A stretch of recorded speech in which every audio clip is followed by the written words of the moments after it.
तो हुजूर की विलादत के ताल्लुक से दो चार बातें अर्ज कर दें ताकि कोई ये ना कहे कि मीलाद की भी महफिल होती है तो ये लोग मीलाद के मौजू पर हुजूर की विलादत के ताल्लुक से कोई बात बयान नहीं करते।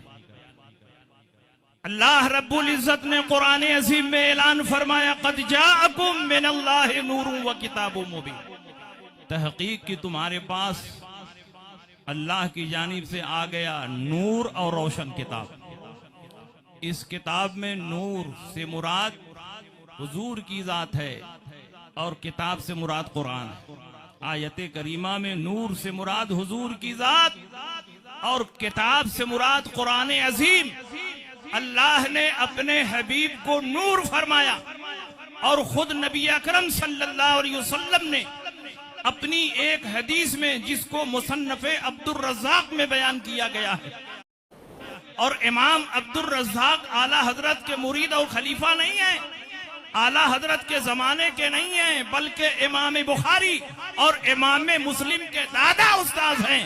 वो अपनी किताब मुसन्नफ में लिखते हैं कि अल्लाह के नबी सय्यद आलम सल्लल्लाहु अलैहि वसल्लम ने हजरत जाबिर इब्न अब्दुल्लाह से फरमाया, या जाबिरो इन्नल्लाह तआला खलक़ क़ब्ल अल अशियाए नूरा नबिय्यका मिन नूरी। ऐ जाबिर इब्न अब्दुल्लाह, अल्लाह रब्बुल इज्जत ने तमाम चीजों से पहले तेरे नबी के नूर को अपने नूर से पैदा किया। तमाम चीजों से पहले क्यों तर्जमा किया? इसलिए कि अल अशिया शैउन की जमा, और जमा पर जब अलिफ लाम दाखिल होता है तो इस्तिगराक का फायदा देता। एक एक चीज से पहले अल्लाह ने अपने हबीब के नूर को अपने नूर से पैदा फरमाया, और जब अल्लाह को यह मंजूर हुआ कि इस नूर को इंसानी पैकर में ढालकर एक अजीमुशान शाहकार की सूरत में दुनिया के सामने पेश किया जाए, तो आदम अलैहिस्सलाम का पुतला तैयार किया गया, उसमें रूह डाली गई और हजरत आदम इंसान अव्वल की हैसियत से मबूस हुए, और अल्लाह ने आपकी पेशानी में नूर मुस्तफा को रख दिया। सुभान अल्लाह। ये नूर आदम अलैहिस्सलाम से चला, हजरत अब्दुल्ला की पेशानी में मुंतकिल हुआ। किताबु शिफा की हदीस है, लम यज़लिल्लाहु यनकुलुनी मिनल अस्लाबिल करीमते वल अरहामित ताहिरते हत्ता अखरजनी बैना अबवैया। और शरह ज़ुरक़ानी की हदीस है, लम अज़ल उनक़लु मिन अस्लाबित ताहिरीन इला अरहामित ताहिरात। और मिशकात की हदीस है, इन्नमा बुइस्तु ताहिरन फी ताहिरी। सारी हदीसों का खुलासा और निचोड़ ये है कि हर जमाने में अल्लाह ने मेरे नूर को पाक सुल्बों से पाक रहमा में मुंतकिल किया, यहाँ तक कि मुझको मेरे वालिदैन के दरमियान से पैदा फरमाया। सुभान अल्लाह, बेशक। आपके आबा व अजदाद सब के सब मोमिन और मुवाहिद थे, माज़अल्लाह कोई काफिर और मुशरिक नहीं था। ये सिर्फ आला हजरत की तहकीक नहीं है, यही इमाम जलालुद्दीन सुयूती की तहकीक है। बड़े बड़े अइम्मा किराम का यही मजहब है जो आला हजरत इमाम अहमद रजा ने शुमूलुल इस्लाम ले उसूल रसूलिल किराम में दलाइल व बराहीन के साथ बयान फरमाया। जब हजरत आदम की पेशानी से नूर चला, हजरत अब्दुल्ला की पेशानी में मुंतकिल हुआ, आपकी पेशानी आफताबो महताब की तरह जगमगाने लगी, हर तरफ नूर की शुआएं फूटने लगी।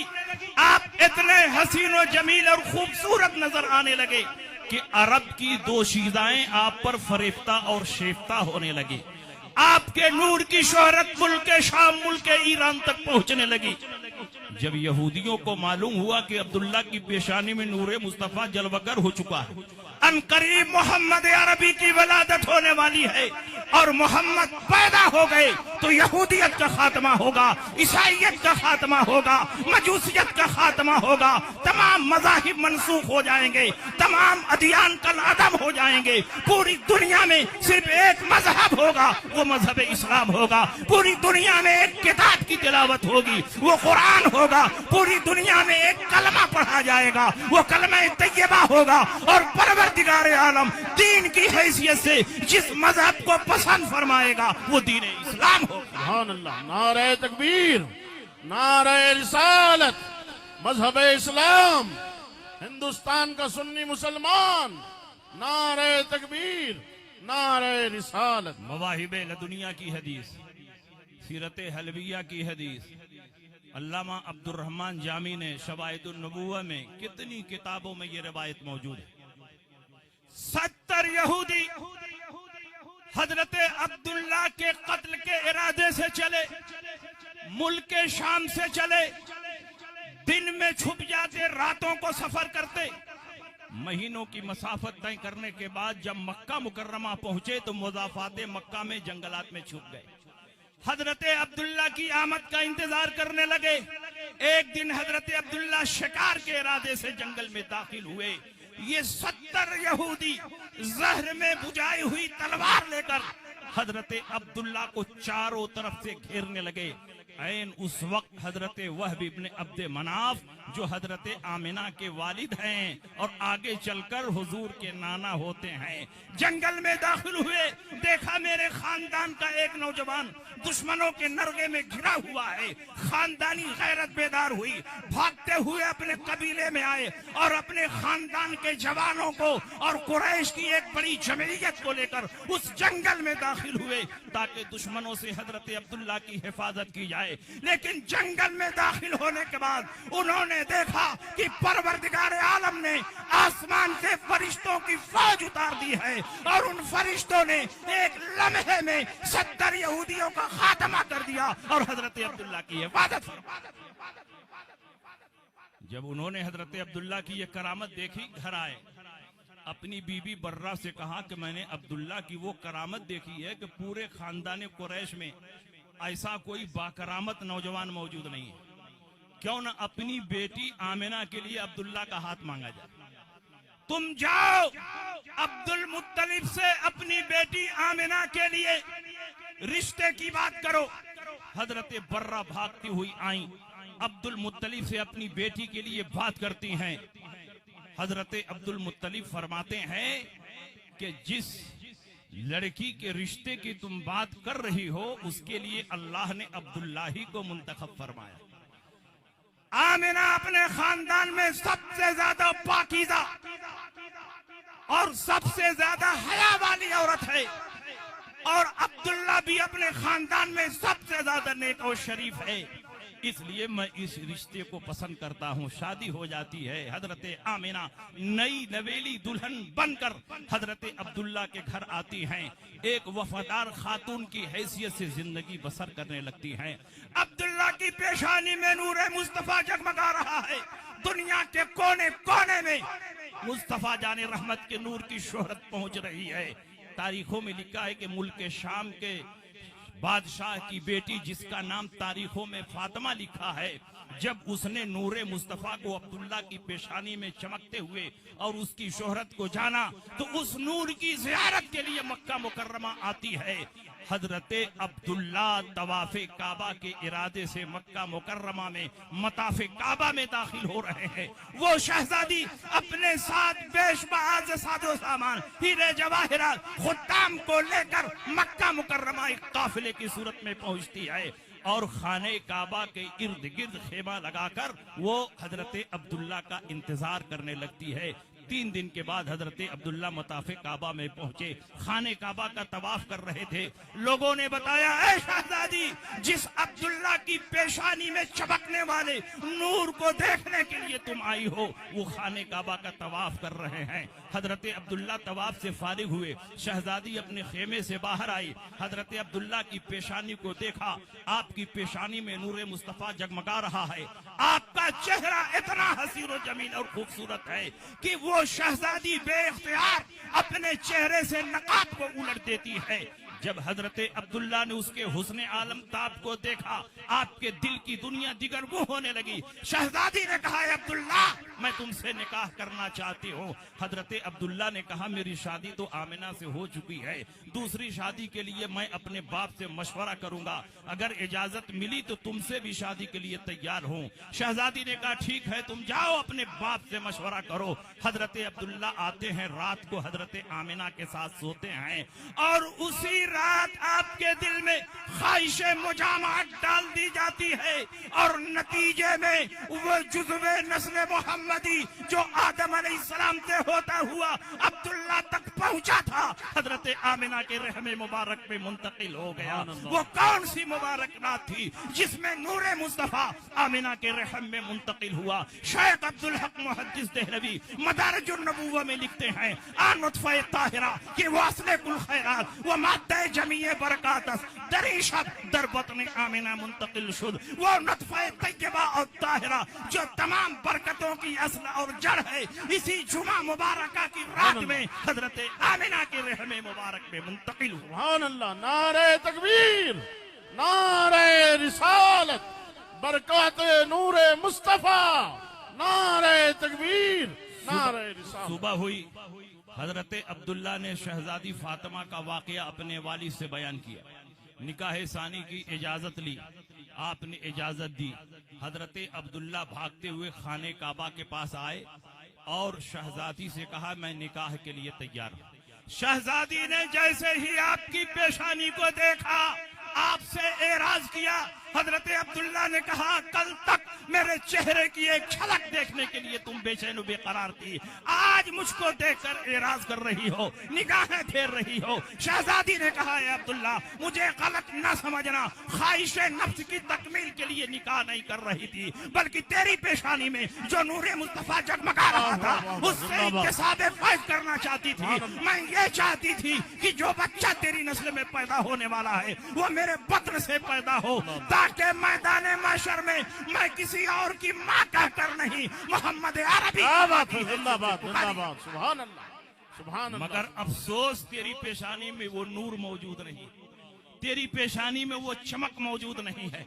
तेरी पेशानी में जो नूर जगमगा रहा था लगता है किसी और औरत ने उसको हासिल कर लिया है। तेरे वजूद के सदफ में जो गौहर छुपा हुआ था उसको किसी और औरत ने हासिल कर लिया है, इसलिए मैं तुमसे निकाह नहीं कर सकती। आप जरा अंदाजा लगाए नूरे मुस्तफा जहां जहां है अपनी रहमतें और बरकतें बरसा। हजरत आमिना हामिला हुई। हमल के जमाने में औरतों को बड़ी तकलीफें और परेशानियां होती, लेकिन वो बच्चा जो रहमतुल लिल आलमीन बनकर आया हो वो अपनी माँ को कैसे परेशान कर सकता है। आमिना फरमाती हैं प्यारे मुस्तफा मेरे बत्न में आए और हमल के जमाने में मुझको न कोई तकलीफ हुई न परेशानी हुई। रातों को मैं सोती थी, मलाए आला के फरिश्ते आते थे और मोहम्मद अरबी के पैदा होने की बशारतें सुनाते थे। 9 माह की मुद्दत इस तरह गुजर गई कि मुझे एहसास ही नहीं हुआ। अब 12 रबीउल अव्वल की वो मुकद्दस रात आती है। आमिना फरमाती हैं मैं अपने हुजरे में अकेली थी। अब्दुल मुत्तलिब तवाफे काबा को गए हुए थे। हजरत अब्दुल्ला का हुजूर की पैदाइश से 4 माह पहले मदीना मुनव्वरा में इंतकाल हो चुका था। मैं अपने हुजरे में अकेली थी। छत की तरफ निगाह उठाकर मैंने देखा, छत शक हुई और कोई भारी भरकम चीज मेरे हुजरे में दाखिल हुई। मैं खौफजदा हुई। फिर मैंने देखा कि एक सफेद परिंदा आया, मेरे ऊपर अपने पर को मल दिया। सारा खौफ हरन हो गया। मैं बहुत प्यासी थी। गैब से एक प्याला पेश किया गया जिसमें दूध की तरह कोई सफेद चीज थी। मैंने उठाकर उसको पी लिया। शहद की तरह मीठी चीज निकली। उसके बाद मैंने देखा छत के रास्ते से दराज कामत खूबसूरत औरतें जो अब्दे मनाफ की बेटियों के मुशाबे हैं मेरे हुजरे में मुसलसल दाखिल हो रही हैं, मुझको मुबारकबाद पेश कर रही हैं। ऐ आमिना मुबारक हो, मोहम्मद अरबी पैदा होने वाले हैं, सैयदुल अंबिया पैदा होने वाले हैं, इमामुल मुरसलीन पैदा होने वाले हैं। और जब वो सात सईद करीब आती है आमिना फरमाती है मैंने देखा कि मेरे सामने एक रेशमी पर्दा आवेजा किया गया। गैब से निदा आई ऐ आमिना इस पर्दे को पकड़ ले। जैसे ही मैंने उस पर्दे को थामा मैंने देखा मेरे निगाहों के सारे हिजाबात हट गए, सारे पर्दे हट गए। मैंने जमीन के मशरिक को भी देखा, जमीन के मगरिब को भी देखा, जमीन के शिमाल को भी देखा, जमीन के जुनूब को भी देखा। मैंने देखा कायनात आलम में 3 झंडा लहरा रहा है, एक मशरिक में, एक मगरिब में, एक बामे काबा पर लहरा रहा है। फिर वो सात सईद करीब आती है, आवाज आती है आमिना जमीन पर लेट जा, मोहम्मद अरबी की विलादत होने वाली है। मोहम्मद अरबी सैयद आलम सल्लल्लाहु अलैहि वसल्लम 12 रबीउल अव्वल को सुबह शादी के वक्त हजरत आमिना के घर पैदा होते हैं। आमिना फरमाती है मोहम्मद अरबी पैदा हुए, पैदा होते ही सर को सजदे में रख दिया और रब्बे हबली उम्मती की सदाए बुलंद। सुभान अल्लाह। और सुनिए एक और रिवायत, ये सफिया बिनते अब्दुल मुत्तलिब की रिवायत है, जो हुजूर की फूफी हैं। वो फरमाती हैं, जिस रात हुजूर अलैहिस्सलाम की पैदाइश हो रही थी, मैं आमिना के पास मौजूद थी। उस रात 10 ऐसी अलामतों और निशानियों को मैंने देखा कि किसी बच्चे की पैदाइश के वक्त इन अलामतों और निशानियों को मैंने नहीं देखा।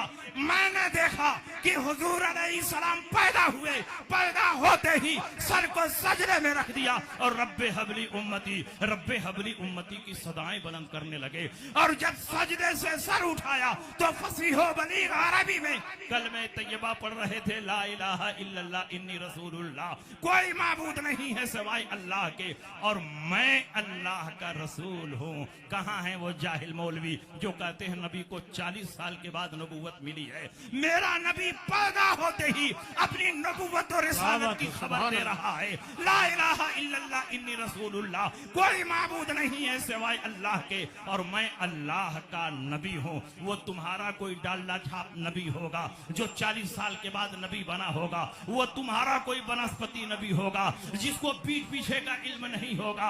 हम जिस नबी का कलमा पढ़ते हैं वो 40 साल के बाद नबी नहीं बना, बल्कि परवरदिगार आलम ने पैदा होते ही उसको नबूवत और रिसालत से सरफराज फरमा दिया। बल्कि उस वक्त भी मेरा नबी था जब आदम अलैहिस्सलाम पैदा नहीं हुए थे। जब आदम अलैहिस्सलाम पैदा नहीं हुए थे उस वक्त भी मेरे नबी थे। कुंतु नबिय्युं व आदमु बैनल माइ वल जसद, मैं उस वक्त भी नबी था जब आदम अलैहिस्सलाम आबोगिल की मंजिलें तय कर रहे थे। कुंतु नबिय्युं व आदमु बैन रूह वल जसद, मैं उस वक्त भी नबी था जब आदम अलैहिस्सलाम आबोगिल की मंजिलें रूह और जसद की मंजिलें तय कर रहे थे। किस नबी की तुम बात कर रहे हो? हम जिस नबी का कलमा पढ़ते हैं वो नबी ऐसा नबी है कि जब कब्रिस्तान से गुजरता है मुर्दों के हालात को देखता है, किस पर अजाब हो रहा है, किसको सवाब दिया जा रहा है। मक्के में होता है, मदीने के हालात को देखता है, मदीने में होता है, जंगे रोम का मुशाहिदा करता है, मिंबर पर होता है, क़यामत तक के अहवाल को सहाबा के सामने बयान करता है, जमीन पर होता है, अपने हौज़े कौसर को देखता है और जब आसमान से गुजरता है जमीन पर चलने वाले इंसानों के दिलों को पढ़ता है। आला हजरत ने उसी अकीदे की तर्जमानी फरमाई, सरे अर्श पर है तेरा गुजर, दिले फर्श पर है तेरी नजर, मलकूत मुल्क में कोई शय नहीं वो जो तुझ पे आया नहीं, वह खुदा का यही है दर, नहीं और कोई मफर मकर, जो वहां से हो यही आके हो, जो यहाँ नहीं तो वहां नहीं। मेरे नबी को अल्लाह ने वो इल्म दिया कि तमाम अव्वलीनों आखिरीन के इल्म को प्यारे मुस्तफा की इल्म में जमा फरमा दिया। मेरा नबी बेख्तियार नहीं, हम जिस नबी का कलमा पढ़ते हैं अल्लाह ने उस नबी को इतना पावर और इख्तियार दिया है कि अगर वो नबी चांद की तरफ इशारा कर दे चांद 2 टुकड़े हो जाए, सूरज की तरफ इशारा कर दे डूबा हुआ सूरज पलट आए, पेड़ की तरफ इशारा कर दे इंसानों की तरह चलता हुआ नबी की बारगाह में सजदा रेज हो जाए, कंकर की तरफ इशारा कर दे आपका कलमा पढ़ने लगे और जानवर की तरफ इशारा कर दे तो इंसानों की तरह कलाम करने लगे। सूरज उल्टे पांव पलटे, चांद इशारे से हो चाक, अंधे नजदी देख ले, कुदरत रसूलुल्लाह की इशारे से चांद को चीर दिया, डूबे हुए खुर को फेर दिया, गए हुए दिन को असर किया, ये ताबो तवा तुम्हारे। सुभान अल्लाह सुभान अल्लाह। आमिना फरमाती हैं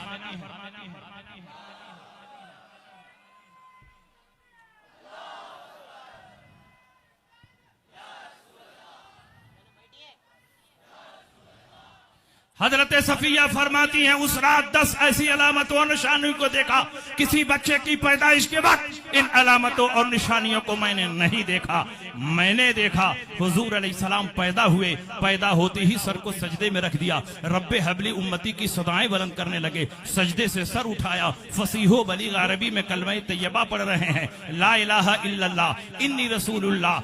मैंने देखा आपके चेहरे से नूर की शुआएं फूट रही हैं और पूरा हुजरा बुक़ए नूर बना हुआ है, आपके जिस्म मुबारक से मुझको अंबर की खुशबू फूट रही है। मैंने चाहा कि लोटा लेकर पानी आगे बढ़ूं और आपको धुल दूं, पाक और साफ कर दूं। जैसे ही पानी लेकर आगे बढ़ी गैब से निदा आई, ऐ सफिया इस बच्चे को टच न करना, ये अल्लाह की तरफ से तय्यब व ताहिर पैदा किया गया है, पाक और साफ पैदा किया गया है। सफिया कहती हैं कि मैंने चाहा कि इस बच्चे के के जिस्म पर कपड़ा लपेट दूं। जब कपड़ा लपेटने के लिए आगे बढ़ी तो देखा दोनों शानों के दरमियान महर नबूवत है जो आफताबो महताब की तरह रोशन है, और उसके नीचे कलमा तैयबा लिखा हुआ है, ला इलाहा इल्लल्लाह मुहम्मदुर रसूलुल्लाह। सफिया फरमाती हैं कि मैंने सोचा कि जरा चेक करूं आमिना के यहाँ आज जो बच्चा पैदा हुआ है वो लड़की है कि लड़का है। जब चेक करने के लिए आगे बढ़ी तो ये देखकर मैं हैरान रह गई कि 12 रबीउल अव्वल को आमिना के घर जो बच्चा पैदा हुआ है वो अल्लाह की तरफ से खतना शुदा पैदा हुआ है और नाफ बुरीदा पैदा हुआ है। किसी औरत ने नबी की नाफे मुबारक को काटा नहीं और किसी मर्द ने आपका खतना नहीं किया, बल्कि मिन जानिबिल्लाह प्यारे मुस्तफा मखतून पैदा किए गए हैं। मैं आपसे पूछना चाहता हूं, इतनी सारी अलामतें, इतनी सारी निशानियां जाहिर हो रही हैं, ये तो वो अलामतें और निशानियां हैं जो हुजरे आमिना में जाहिर हो रही हैं। दुनिया के कोने कोने में नबी की पैदाइश के वक्त अलामतें और निशानियां जाहिर हुई। दरियाए सावा जो हजारों साल से बह रहा था बिल्कुल खुश्क हो गया। आतिश कदे फारिस जो हजारों साल से रोशन था बिल्कुल बुझ गया। किसरा बादशाह है ईरान के महल में शिकाब पड़ गया, उसके 14 कंगूरे गिर गए। बादशाह बहुत हैरान हुआ, अपने मुल्क के नजूमियों और काहिनों को इकट्ठा किया कि मैंने इतना मजबूत और मुस्तहकम महल बनाया, आखिर उसमें शिकाब क्यों पड़ गया, 14 कंगूरे क्यों गिर गए। उन पुरानी किताबों का इल्म रखने वालों ने बताया कि हमने अपनी किताबों में पढ़ा है जब मक्के की सरजमीन पर मोहम्मद अरबी पैदा होंगे तो बादशाह ईरान के महल में शिकाब पड़ जाएगा, उसके 14 कंगूरे गिर जाएंगे। लगता है मक्के की सरजमीन पर मोहम्मद अरबी की विलादत हो चुकी है। उसने कहा 14 कंगूरे क्यों गिरे, 12 नहीं गिरे, 13 नहीं गिरे, 15 और 16 नहीं गिरे, 14 ही कंगूरे क्यों गिरे। उन पुरानी किताबों का इल्म रखने वालों ने बताया हमने अपनी किताबों में पढ़ा है कि जब मक्के की धरती पर मोहम्मद अरबी पैदा होंगे तो उसके बाद ईरान में सिर्फ 14 ईरानी बादशाह हुकूमत करेंगे, 15वां बादशाह ईरानी नहीं होगा बल्कि ईरान फतह हो जाएगा और उस पर इस्लाम का परचम लहराने लगेगा। तारीख उठाकर देख लो, उस्मानी गनी के जमाने में पूरा ईरान फतह हो जाता है, 14 ईरानी बादशाह हुकूमत से फारिग हो जाते हैं और ईरान पर इस्लाम का परचम लहराने नारे तकबीर, अल्लाहु अकबर, नारे रिसालत, या रसूल अल्लाह, जश्न आमद मुस्तफा जिंदाबाद, जश्न आमद मुस्तफा जिंदाबाद, नारे तकबीर, नारे रिसालत। हुजूर अलैहिस्सलाम की पैदाइश के ताल्लुक से रिवायतें बयान करें तो बहुत सारी रिवायतें, इतनी रिवायतें हैं कि कई घंटा तकरीर होती रहेगी लेकिन विलादत की रिवायतें और उस वक्त के मोजज़ात का बयान कंप्लीट नहीं होगा। लेकिन आज सबसे ज्यादा जरूरी है कि आप मसलके आला हजरत पर मजबूती से कायम हो जाओ, क्योंकि ये फितनों का दौर है। हर चार जानिब सुलह कुल्लियत, वहाबियत, देवबंदियत, नेशरियत, शमानियत, कादियानियत, मौलाइयत, राफजियत फैल रही है। इन तमाम फितनों का मुकाबला अगर हो सकता है तो मसलके आला हजरत की रोशनी में हो। क्या बात, सुभान आला हजरत ने क्या कुछ नहीं हमें दिया, हमें सिर्फ आला हजरत की किताबों को पढ़ने की जरूरत है। जो सवाल अभी बदमज़हबों के दिमाग में नहीं आए थे, पैदा हो सकते थे किसी जमाने में, आला हजरत इमाम अहमद रजा ने उसका भी जवाब अपनी किताबों में लिख दिया है। आला हजरत इमाम अहमद रजा हमारे मोहसिन हैं, करम फरमा हैं, उन्होंने हमारे दीनो ईमान की हिफाजत की है।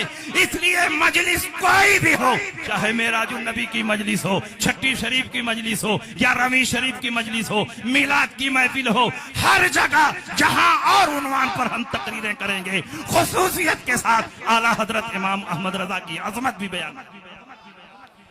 और हैदराबाद की सरजमीन पर तो और ज्यादा जरूरी है कि आला हजरत इमाम अहमद रजा की अजमत को बयान किया जाए। इसी हैदराबाद में एक बहुत पुराना दारुल उलूम है, 100 साल से भी ज्यादा उस दारुल उलूम को हो चुके हैं और पूरे हैदराबाद में वो इदारा सुलह कुल्लियत फहरान, वो इदारा और उसके अरकान, उसके मुदर्रिसीन और उलमा पूरे हिंदुस्तान में ये प्रचार करते हैं कि हैदराबाद के मशाइख ने कभी हुसामुल हरमैन की तस्दीक नहीं की, कभी उलमाए देवबंद की तकफीर नहीं की। इसलिए हम अपने मशाइख के मसलक पर हैं, इसलिए हम किसी कलमा गो की तकफीर नहीं कर सकते, क्योंकि हमारे मशाइख ने किसी कलमा गो को काफिर नहीं कहा। मैं कहता हूं तुम्हारा मुताला नाकिस है, तुमने किताबों का मुताला नहीं किया। हजरत इमाम रब्बानी के साहबजादे हैं मौलाना अबुल खैर, उनके हालात में एक किताब लिखी गई है मकामाते खैर। मकामाते खैर सफा 616 के हाशिये में ये वाकया तहरीर है, आप उसको उठाएं और पढ़ लें। शारह बुखारी अल्लामा मुफ्ती शरीफुल हक अमजदी अलैहि रहमतु व रिजवान ने सुन्नी देवबंदी इख्तिलाफात का मुनसिफाना जायजा लिखा है और देवबंदियों की कमर तोड़कर रख दी है। उसमें भी इस वाक़े को खास तौर पर तहरीर फरमाया। हैदराबाद में एक मस्जिद है जिसको मक्का मस्जिद कहते हैं। आज का इमाम जो भी हो, लेकिन 100 साल पहले मक्का मस्जिद का इमाम सुन्नी था, सहीउल अकीदा था, हुसामुल हरमैन की तस्दीक करने वाला था, आला हजरत के अकीदा और फिक्र से इत्तेफाक रखने वाला था। उस वक्त मक्का मस्जिद के इमाम थे हजरत पीर सैयद मोहम्मद जीलानी बगदादी कादरी रिफाई खालिदी नक्शबंदी हैदराबादी सुम्मा मदनी। इतनी सारी निस्बतें उनके नाम के साथ जुड़ी हुई। निस्बत याद रहेगी, पीर तरीकत हजरत सैयद मोहम्मद जीलानी बगदादी कादरी रिफाई नक्शबंदी खालिदी हैदराबादी सुम्मा मदनी। जिस जमाने में मौलवी अशरफ अली थानवी ने हिफ्जुल ईमान लिखी और सफा 7 पर नबी के इल्म को चौपायों और पागलों से तशबीह दी, पूरे हिंदुस्तान में आग लग गई। हिफ्जुल ईमान के रद में 1-2 नहीं दर्जनों किताबें लिखी गई और खुसूसियत के साथ आला हजरत इमाम अहमद रजा फाजिल बरेलवी ने हिफ्जुल ईमान का रद्द बलीग फरमाया। बैठो बैठो बैठो बैठ जाओ, बैठ जाओ जी, बैठो बैठो, बयान सुनो, बैठो। बैठ जाइए आप हजरत, बैठिए, बैठो, बैठिए आप हजरत, बैठिए, इत्मीनान से बैठिए। सुभान अल्लाह।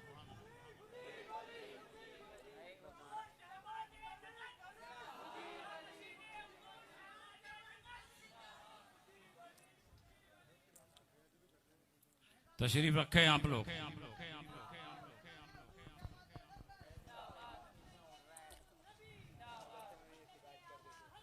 ಗ್ಲೂಕೋಮೀಟರ್ ಮತ್ತೆ ಸಿಜಿಎಂ ನಡುವೆ ಇರುವಂತ ಅಂತರನ ತಿಳ್ಕೊಳ್ಳೋಣ. ಗ್ಲೂಕೋಮೀಟರ್ನ ನೀವು ಬಳಸಬೇಕಂದ್ರೆ ನಿಮ್ಮ ಬೆರಳುಗಳನ್ನ ಚುಚ್ಕೋಬೇಕಾಗುತ್ತೆ.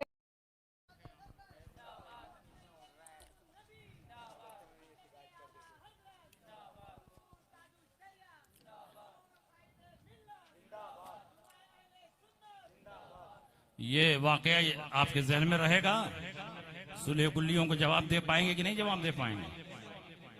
इनके बातिल फिक्र के ताबूत में यह आखिरी कील है। ये कहते हमारे मशाइख ने किसी की तकफीर नहीं की है। हुसामुल हरमैन की कई उलमाए हैदराबाद ने तस्दीक की है और अस्सवारिमुल हिंदिया की भी तस्दीक मौजूद है। जब मौलवी अशरफ अली थानवी ने हिफ्जुल ईमान लिखी, पूरे हिंदुस्तान में आग लग गई। उलमाए अहले सुन्नत ने हर तरफ से उसका रद्द शुरू किया। तो हैदराबाद में भी वो रिसाला पहुंचा। पीर सैयद मोहम्मद जीलानी बगदादी नमाज पढ़ाकर बाहर निकल रहे थे। सीढ़ी पर किसी मुक्तदी ने आपको रिसाला पेश किया, कहा हजरत ये रिसाला आप पढ़ लीजिए, हिफ्जुल ईमान है और सफा 7 की इबारत खुसूसियत के साथ पढ़ लीजिए और बताइए कि ये इबारत कुफरी है या नहीं है। पीर सैयद मोहम्मद जिलानी बगदादी ने उस रिसाले को पढ़ा और पलट कर मस्जिद में गए और मेंबर पर खड़े होकर तमाम नमाजियों के सामने आपने तकरीर फरमाई और साफ लफ्जों में फरमाया कि हिफ्जुल ईमान की ये इबारत कुफरी है और ऐसी इबारत लिखने वाला हरगिज मुसलमान नहीं हो। क्या बात है, सुभान अल्लाह, सुभान अल्लाह, सुभान। पूरे हैदराबाद में आग लग गई। मौलाना अनवारुल्लाह शाह फारूकी, उन्होंने दारुल उलूम निजामिया का नाजिम बनाया था हाफिज अहमद को, और हाफिज अहमद कासिम नानोतवी के बेटे थे और उनकी कब्र भी सुने हैं कि यहीं पर मौजूद है। उन्होंने उसको मुंतजिम बनाया था, नाजिम बनाया था। उनका ताल्लुक दोनों तरफ के उलमा से था। जब पूरे हैदराबाद में आग लग गई तो उन्होंने अपने मकान पर उलमा की मीटिंग बिठाई और उससे पहले ये वाकया पेश आया कि कुछ ही दिन के बाद मौलवी अशरफ अली थानवी मक्का मस्जिद में मिल गए। पीर सैयद मोहम्मद बगदादी ने उनको देखा, फिर मिंबर पर तशरीफ ले गए, सारे नमाजियों को इकट्ठा किया और मौलवी अशरफ अली थानवी की मौजूदगी में उन्होंने हिफ्जुल ईमान की कुफरी इबारत का रद्द बलीग फरमाया और फरमाया इस इबारत से ईमान की नहीं बल्कि कुफर की बू आ रही। जब पूरे हैदराबाद में आग लग गई, हर तरफ इख्तलाफ बर्पा हो गया, तो हाफिज अहमद ने अपने मकान पर उलमाए हैदराबाद की मीटिंग की। उसमें सारे उलमा इकट्ठा हुए और मौलवी अशरफ अली थानवी भी मौजूद थे, पीर सैयद मोहम्मद बगदादी भी मौजूद थे। उलमा को इख्तियार दिया गया कि आप लोग हिफ्जुल ईमान का मुताला करके आए हैं, अपनी अपनी राय का इजहार फरमाए। उलमा ने हिफ्जुल ईमान पर अपनी राय को जाहिर की। उसके बाद पीर सैयद मोहम्मद बगदादी खड़े हुए और मौलवी अशरफ अली थानवी के सामने उसकी कुफरी इबारत की कबाहतों को जाहिर फरमाया और साफ लफ्जों में फरमाया कि यह इबारत इस्लामी नहीं है बल्कि कुफरी इबारत। जब आपने मौलवी अशरफ अली थानवी के मुंह पर उसकी इबारत की कबाहत बयान की और उसको कुफरी बताया, घर आए, इशा के बाद अपने बिस्तर पर सो रहे थे, नसीबा बेदार। सुभान अल्लाह, सुभान अल्लाह। रसूल पाक सय्यद आलम सल्लल्लाहु अलैहि वसल्लम ख्वाब में तशरीफ लाए क्या बात है। और कहा, ऐ बगदादी, ऐ जिलानी, मैं तुमसे बहुत खुश हूँ। इन्होंने कहा, या रसूल अल्लाह, मेरा कौन सा अमल आपको पसंद आ गया है? तो रसूल पाक ने पीर सैयद मोहम्मद जिलानी बगदादी से फरमाया कि तुमने हिफ्जुल ईमान की कुफरी इबारत की जो कबाहतें बरमला बयान की हैं, इससे मैं इतना खुश हूँ कि अब मांगो क्या मांगते हो, तुम्हारी हर मुराद पूरी की जाएगी। तुम अपनी इल्तिजा पेश करो, तुम्हारी इल्तिजा कबूल की जाएगी। नारे तकबीर, नारे रिसालत, या रसूल अल्लाह, उलमाए हक अहले सुन्नत व जमाअत, नारे तकबीर, नारे रिसालत, मसलके आला हजरत। पीर सैयद मोहम्मद बगदादी ने मालो दौलत नहीं मांगा, बल्कि कहा, या रसूल अल्लाह, मेरी यही तमन्ना है कि जो जिंदगी बची है वो मदीना मुनव्वरा में बसर हो। सुभान अल्लाह, सुभान अल्लाह। और जब मैं मरूं तो जन्नतुल बकी में दफन होने का मौका मिल जाए। रसूल पाक ने फरमाया, बस इतनी सी दो बात। उन्होंने कहा, या रसूलल्लाह, यही मेरे लिए सब कुछ है, जो जिंदगी बची है मदीना मुनव्वरा में बसर हो जाए और जब मैं मरूं तो जन्नतुल बकी की खाक मिल जाए। रसूल पाक ने फरमाया, तुम्हारी इल्तिजा कबूल की गई। चंद दिनों में ऐसे असबाब पैदा हुए कि पीर Syed Mohammad Jilani Baghdadi Medina Munawwara तशरीफ ले गए और 8 साल तक मदीना मुनव्वरा की सरजमीन पर जिंदा रहे। और 8 साल के बाद जब मौत वाक़ हुई तो जन्नतुल बकी में दफन होने का मौका मिला है।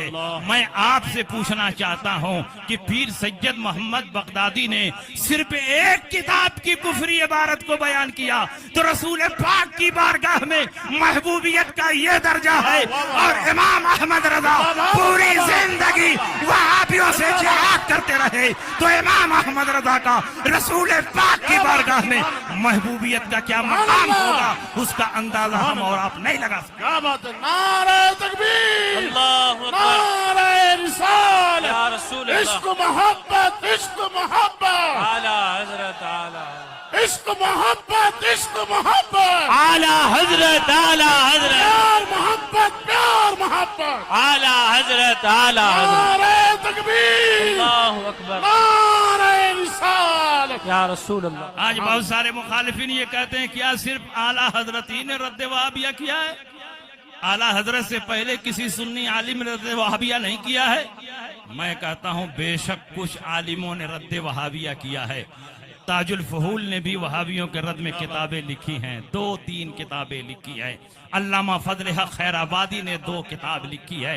बेशक इन हजरात का कारनामा भी अजीम है, हम इनको सलाम करते हैं, लेकिन कुर्बान जाओ मुजद्दिद आजम आला हजरत इमाम अहमद रजा पर। आला हजरत इमाम अहमद रजा ने 2-3 किताबें नहीं, सिर्फ वहाबियों के रद में 86 किताबें लिखी हैं, और उनके हर सवाल का जवाब किताब सुन्नत की रोशनी में अता फरमाया। सुभान अल्लाह, जिंदाबाद जिंदाबाद, सुभान पूरी जिंदगी आला हजरत रद्द वहाबिया करते रहे। आला हजरत के पास हजारों खतूत आते और आला हजरत को गाली लिखकर, लेकिन नबी अकरम सल्लल्लाहु अलैहि वसल्लम का ये आशिक दुश्मनों की गालियां सुनता रहा, उनके ताने बर्दाश्त करता रहा, लेकिन नामूस रिसालत पर किसी भी हैसियत से अगर हमला हो तो सबसे पहले जो शख्सियत बेचैनो बेकरार नजर आती थी वो कोई और नहीं थी बल्कि आला हजरत इमाम अहमद रजा की थी। तुम कहते हो किसी और का जिक्र क्यों नहीं हो रहा है? जिस वक्त वहाबियों की यलगार हो रही थी, बड़ी बड़ी खानकाहें थी, बड़े बड़े मशाइख थे, बड़े बड़े उलमा थे, लेकिन वहाबियों के मुकाबले में किसी को आने की जुर्रत नहीं हो रही थी। जिस शख्सियत ने तने तरह अपने दौर में वहाबियों का मुकाबला किया है वो कोई और नहीं बल्कि आला हजरत इमाम अहमद रजा। सुभान अल्लाह, सुभान अल्लाह, जिंदाबाद जिंदाबाद, सुभान अल्लाह। कहते हो कि नारा आला हजरत का क्यों लगता है? आला हजरत का नारा नहीं लगेगा, तुम्हारे बाप का नारा क्या लगेगा। बात है, वाह, वाह, वाह। जब वहाबियों का हमला हो रहा था तो तुम्हारे बाप खानकाह में छुपे हुए थे, लेकिन बरेली का ये पठान आला हजरत इमाम अहमद रजा रसूल पाक की तलवार लेकर वहाबियों की गर्दनें उड़ा रहा। जिंदाबाद जिंदाबाद, हुजूर शम्सुल फुक़हा जिंदाबाद, मंजरे आला हज़रत जिंदाबाद, फैज़ाने हुजूर ताजुश शरिया जिंदाबाद, फैज़ाने हुजूर मुहद्दिसे कबीर जिंदाबाद, नारे तकबीर, जिंदाबाद, नारे रिसाल। या रसूल अल्लाह। और आला हजरत शेर की शेर की ललकार है। ಜೀವನವನ್ನು ಆನಂದಿಸಲು, ತಮ್ಮ ಹೆಂಡತಿಯರನ್ನು ಸಂತೋಷವಾಗಿಡಲು ಮತ್ತು ಉತ್ತಮ ವೈಯಕ್ತಿಕ ಜೀವನವನ್ನು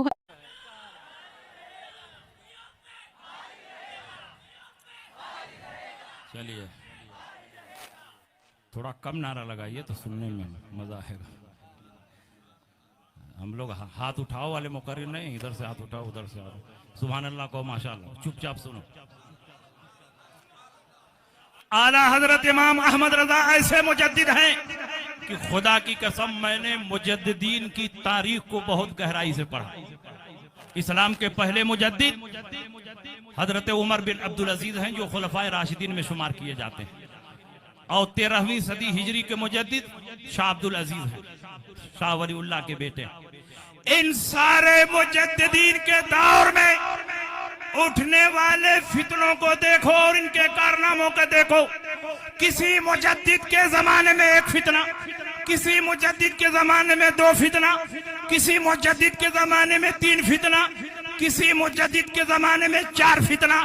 4 फितने से ज्यादा किसी भी मुजद्दिद के जमाने में फितना नहीं पैदा हुआ, लेकिन आला हजरत जिस दौर में पैदा हुए 1, 2 और 4 फितना नहीं था, सैकड़ों फितने थे। वहाबियत का फितना, नेचरियत का फितना, कादियानियत का फितना, शमानियात का फितना, राफिजियत का फितना, मौलाइयत का फितना, सुलह कुल्लियत का फितना, इस्माइलियत का फितना, इलियासियत का फितना, नदवियत का फितना, मौदूदियत का फितना और आर्य समाज का फितना, यहूद नसारा का फितना।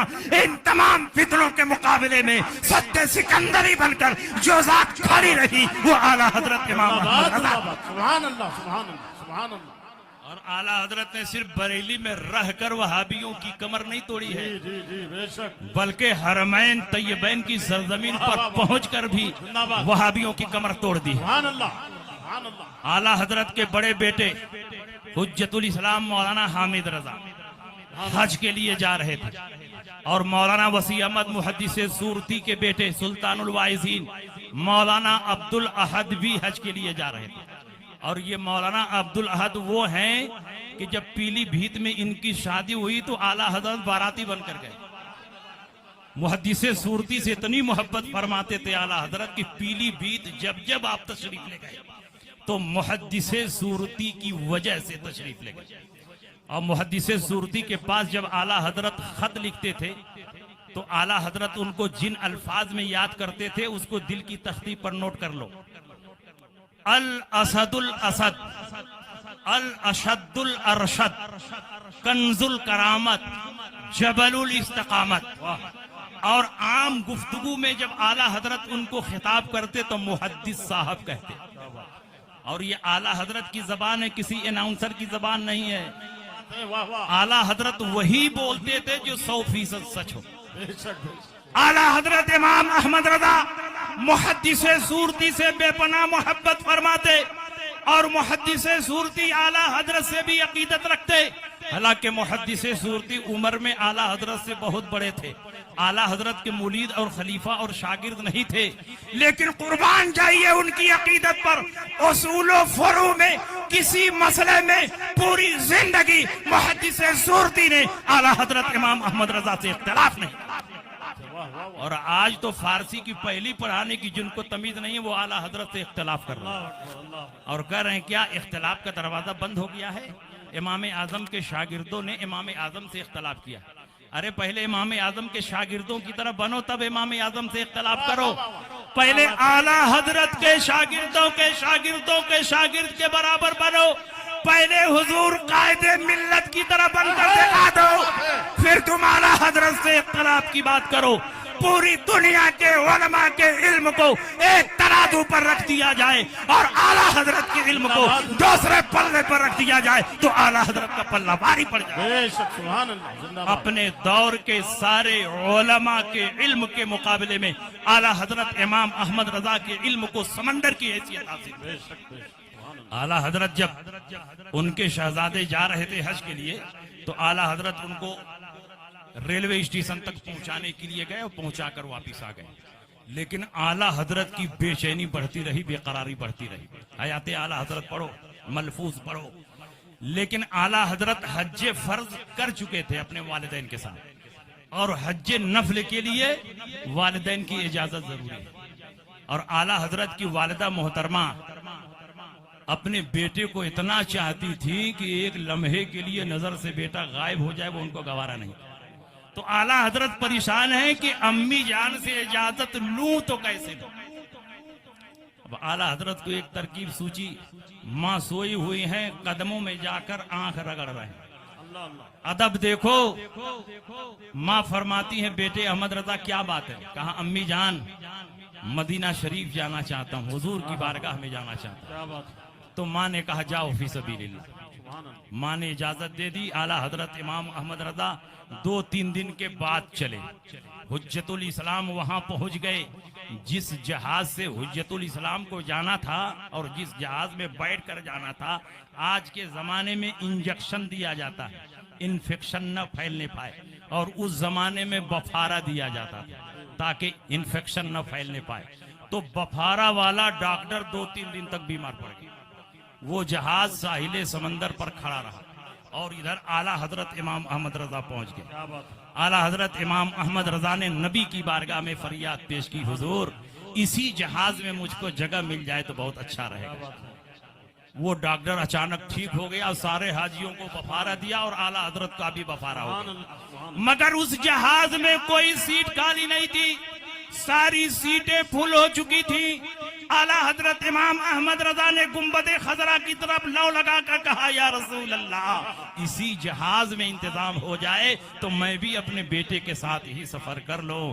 अचानक एक बूढ़ा आला हजरत के पास आया और कहता है कि मेरे साथ कुछ मजबूरी पेश आ गई है, इस जहाज में मैं नहीं जाना चाहता हूं, इसके बाद वाले जहाज में जाना चाहता हूं। क्या आप लोगों में से कोई है जो मेरे टिकट को खरीद सकता है, मेरी सीट पर बैठकर जा सकता है?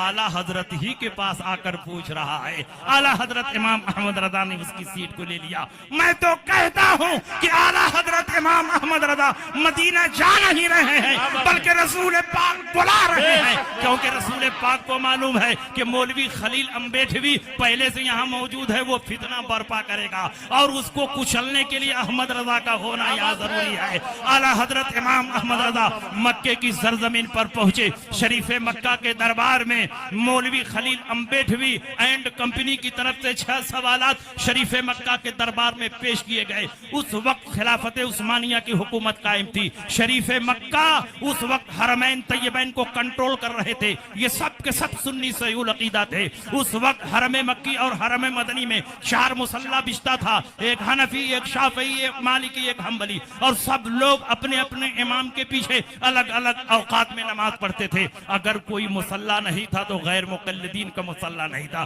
क्योंकि उस वक्त गैर मुकल्लिदीन अभी मदीने की सरजमीन पर पैदा नहीं हुए थे।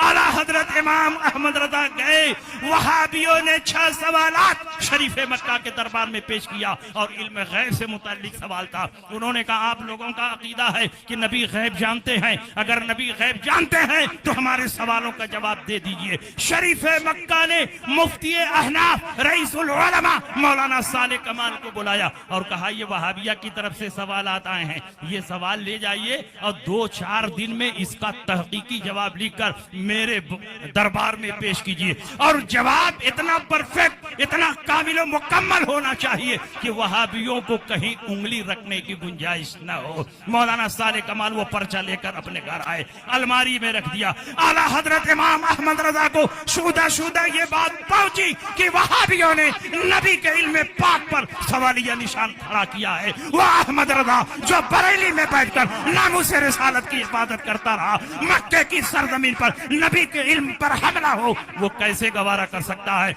आला हजरत इमाम अहमद रजा भागते हुए मौलाना साले कमाल के घर गए। बड़े बड़े उलमाए मक्का वहां पर मौजूद थे। आला हजरत गए, सबों ने आपका इस्तकबाल किया। मौलाना साले कमाल ने कहा हुजूर आ ही गए हैं तो कुछ देर तकरीर फरमा दें ताकि मीलाद इख्तिताम को पहुंच जाए। आला हजरत इमाम अहमद रजा खड़े हुए और अरबी जबान में 2 घंटा मुसलसल इल्मे गैबे मुस्तफा पर किताब व सुन्नत की रोशनी में तकरीर फरमाते रहे। आला हजरत तकरीर फरमा रहे हैं और उलमाए मक्का झूम रहे हैं। मौलाना साले कमाल ने सोचा कि जो किताब लिखनी है वो किताब जिसको जुबानी याद है, सारे दलाइल इसमें मौजूद हैं, सारे सवालों का जवाब मौजूद है, कौन जाए किताब लिखने, इन्हीं से कह देते हैं ये तो सारे मजामीन को सफाई किताब पर मुंतकिल कर देंगे, किताब तैयार हो जाएगी। पर्चा निकाला, अलमारी खोला, पर्चा निकाला और आला हजरत को पेश किया। कहा हुजूर जो मजामीन आपने बयान फरमाए उसी को हिता तहरीर में लाए। आला हजरत इमाम अहमद रजा ने फरमाया इल्मे गैबे मुस्तफ़ा पर अहमद रजा का कलम चलेगा तो पूरी तहकीक और तफसील के साथ लिखा जाएगा। उन्होंने कहा हुजूर इतना टाइम नहीं है, आपने जो तकरीर फरमाई है सारे सवालों का जवाब मौजूद है, उसी को तहरीरन जमा कर दीजिए, किताब तैयार हो जाएगी। आला हजरत इमाम अहमद रजा ने फरमाया कितना टाइम है? कहा हुजूर 2 ही दिन टाइम है। कहा 2 दिन बहुत है। अहमद रजा चंद घंटों में इल्मे गैबे मुस्तफ़ा पर एक ऐसी शाहकार किताब लिख देगा कि सुबह क़यामत तक वहां भी उसका जवाब नहीं दे पाए। सुभान अल्लाह, सुभान अल्लाह। आला हजरत वो पर्चा लेकर अपनी क़यामगाह पर आए और आला हजरत हम लोगों की तरह कोई टुटपुजिया मौलवी नहीं थे, अपने दौर के मरजाए उलमा थे, मरजाए फतवा थे, मरजाए तकवा थे। कब आला हजरत को फुर्सत मिले कि आला हजरत किताब लिखें, हजारों उलमा घेरे हुए हैं, कोई हदीस की इजाजत ले रहा है, कोई फिक्र की इजाजत ले रहा है, कोई मसाइल पूछ रहा है, कोई दुआ तावीज के लिए हाजिर हो रहा है, कोई मुलाकात के लिए हाजिर हो रहा है। और उसी बीच में आला हजरत को शदीद बुखार आ गया। कब आला हजरत को फुर्सत मिले कि किताब लिखें, मगर आला हजरत ने अल्लाह के फजल करम पर भरोसा करके कलम उठाया और उसी बुखार के आलम में किताब लिखना शुरू किया। और जानते हो उस किताब का मुसव्वदे से मुबय्यदा करने वाले कौन लोग थे? आपके बड़े शहजादे हुज्जतुल इस्लाम थे, सुल्तानुल वाइज़ीन मौलाना अब्दुल अहद थे। आला हजरत 10 सफ़ा लिख कर उनको देते, अभी वो 10 सफ़ा साफ नहीं कर पाते दोनों मिलकर कि 20 सफ़ा आला हजरत दे देते, अभी वो 20 सफ़ा साफ नहीं हो पाता कि 40 सफ़ा लिख कर दे देते। ये आला हजरत का कलम नहीं है बल्कि कहरे इलाही है जो वहाबियों पर गिर रहा है। आला हजरत के सामने न कुरान है, न हदीस है, न तफसीर है, न कोई किताब है। अपनी याददाश्त पर भरोसा करके आला हजरत बगैर किसी किताब को देखे हुए बड़ी तेजी के साथ लिखते चले जा रहे हैं और मजमूई तौर पर सिर्फ 8.5 घंटे में अरबी जबान में किताब और सुन्नत की रोशनी में अद-दौलतुल मक्किया बिल माद्दतिल गैबिया के नाम से आला हजरत इमाम अहमद रजा ने एक ऐसी अजीम शान किताब लिख दी कि शरीफ मक्का के दरबार में जब ये किताब पढ़ी जा रही थी तो अभी आधी किताब सुनाई गई और शरीफ मक्का ने सुन्नियों को डिग्री दे दी, सुन्नियों के हक में फैसला दे दिया और फरमाया अल्लाह यूती व हाउलाई यमनउन, अल्लाह अपने हबीब को गैब का इल्म अता फरमाता है और ये वहाबी उसका इनकार कर। आला हजरत जब अद-दौलतुल मक्किया की दौलत लेकर बंबई आए, पानी के जहाज से गए थे, पानी के जहाज से वापिस आए।